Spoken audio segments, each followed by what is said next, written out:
Hi, I'm Jérémy. And I'm Ben. And together we are 15 Degrees North. Today we're going to show you the sights and sounds of Cheshire.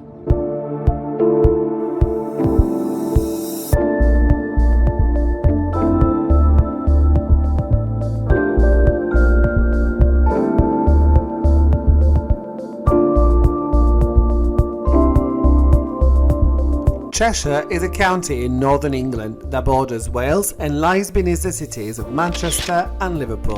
The old adage of "it's grim up north" couldn't be further from the truth here, with the county both idyllic and affluent. There's a reason why all those footballers have chosen to call Cheshire home.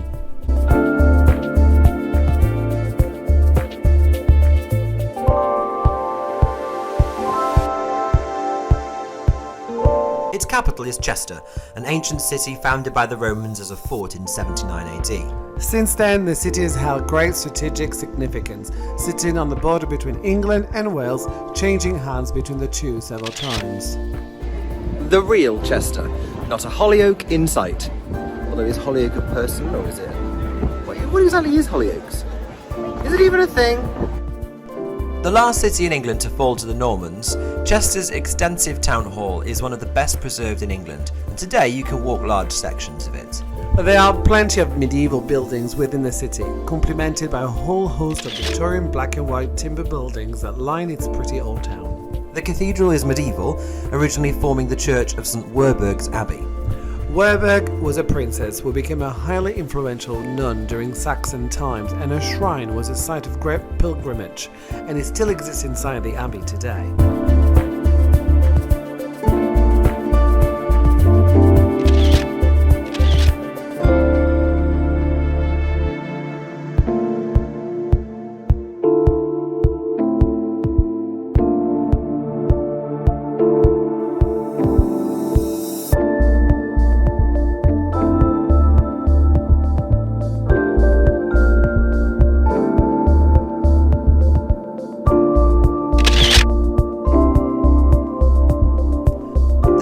Of most English counties are its country houses, and Cheshire is no exception.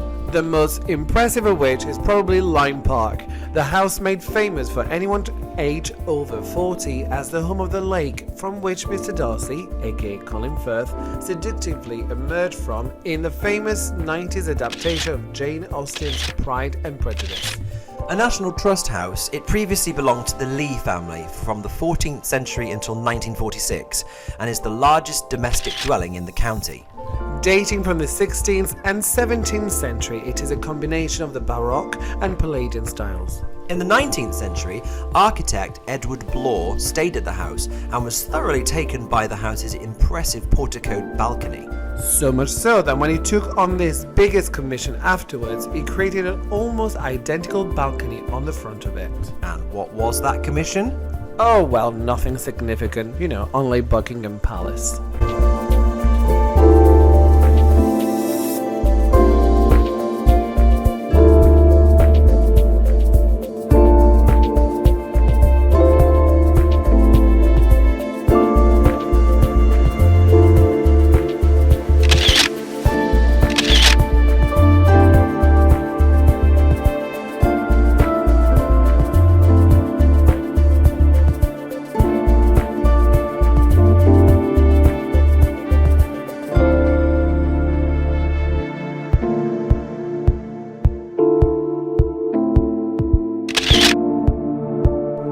Cheshire is also home to some beautiful market towns. Like this one in Altrincham.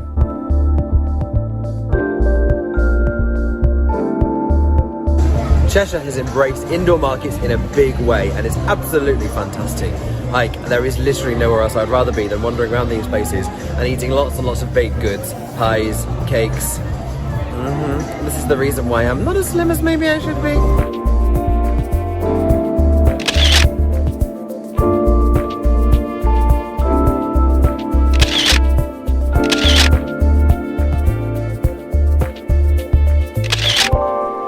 With its plethora of country houses, Cheshire is also full of open parkland, which are semi-landscaped and home to lots and lots of deer. The best place to see these are at Tatton Park. I do love those deer. Do you hold the deer dear? They're so dear, those deer. Dear me, they really are. Such dear. Dear.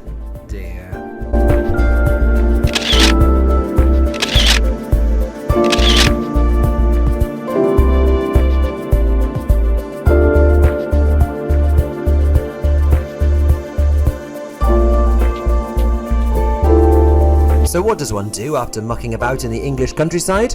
Well, sit in an English pub, obviously, especially when it rains. Now, we've done some extensive research It was so difficult. and discovered that the best pubs in Cheshire are without a doubt in Mobberley.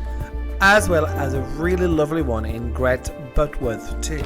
And Great Budworth is such a quaint little village that it really is worth a look. I mean, just look at it. There are very few villages as cute as this left in northern England, that's for sure.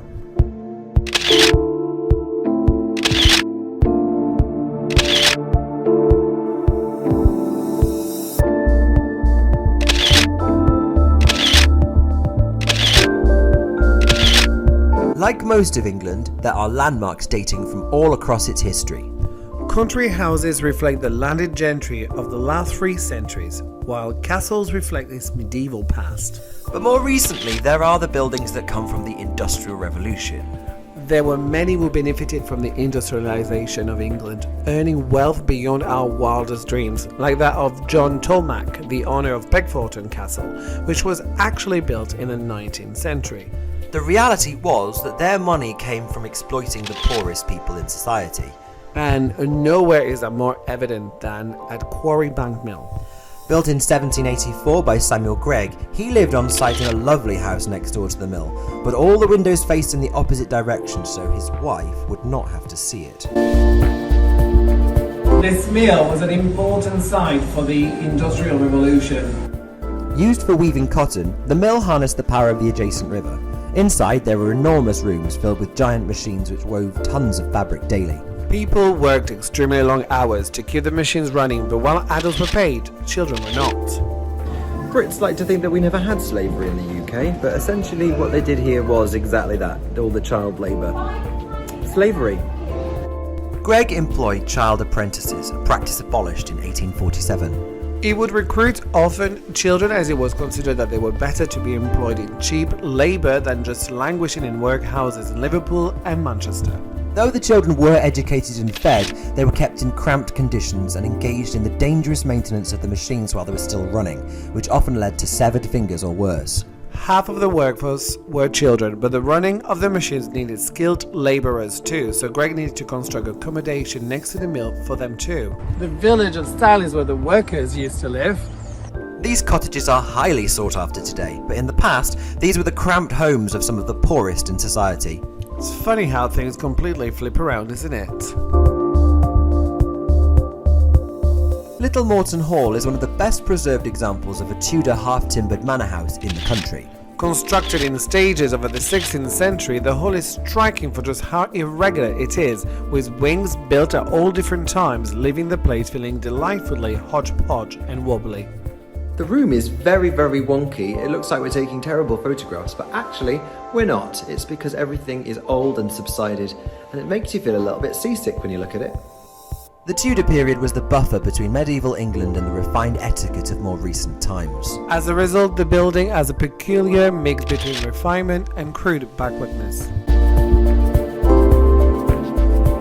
And this is a Tudor toilet. According to Tudor doctors, if you're melancholic, your poo... What would your poo be like? Look like you. No, it says it would be grey and broken up. Can we see any poo down there?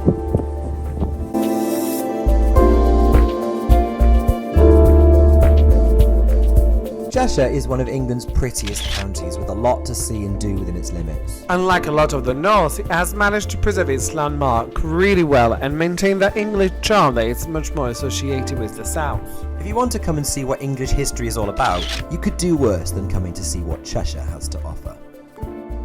Thanks for watching, Be sure to like, share and subscribe. and follow us on Instagram at 15 Degrees North. Make sure to tune in to our next video to see where in the world we end up next. See ya! Bye!